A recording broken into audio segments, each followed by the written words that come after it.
The CAD interface is an in-canvas interface that contains dynamic labels and a set of buttons that are superimposed on the viewport. The CAD replaces many dialog boxes that are no longer available.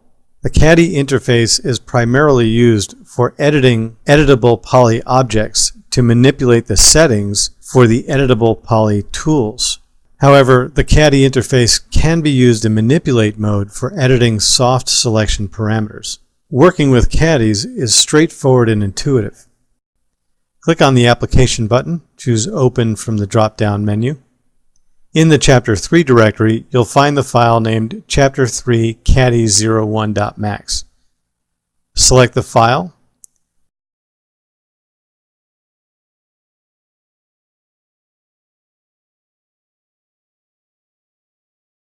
then click the Open button to open it.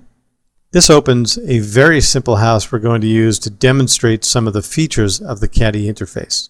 In the Perspective viewport, click on the building to select it. Open the Modify panel. You'll notice that this building is already an editable poly object. For this lesson, we're going to access the sub-object level using the graphite modeling tools.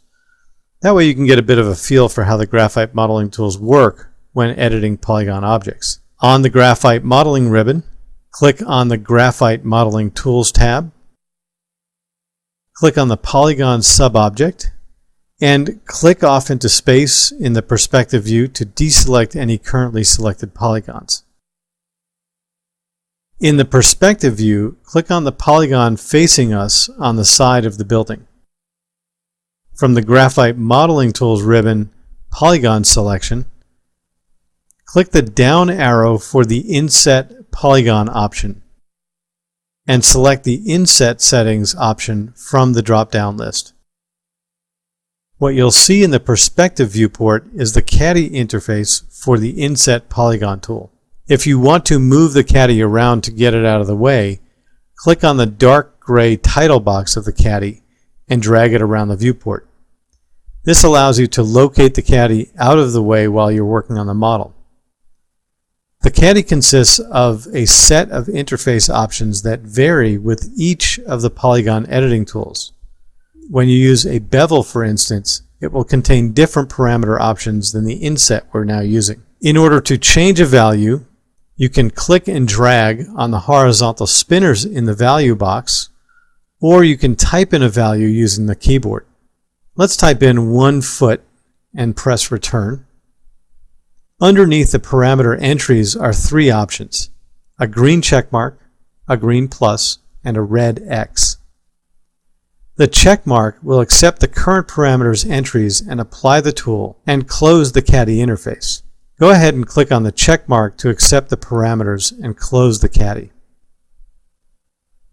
In the Graphite Modeling Tools Polygon section, click the down arrow next to the Bevel option. From the drop-down list, choose Bevel Settings. This will bring up the CAD for the Bevel Polygon option. In the Height entry, type in 1 foot and press Enter. And in the Outline entry, type in 0 and press Enter. Instead of clicking the checkbox, we want to apply the current parameters and continue with the editing process. To do this, click the green plus button in the middle. In the height parameters, set the value to 0, and in the outline parameters, set the value to -1 foot. Then press the plus button once again to accept the parameters and continue editing. However, at this point you may decide you've completed your editing and you want to close the CAD. To do this, click the red X. This will close the CAD and only keep the last accepted edit. Now you've learned how to use the CAD interface. As you can see, it provides for an easy way to edit your polygon object while maintaining a clean, usable interface.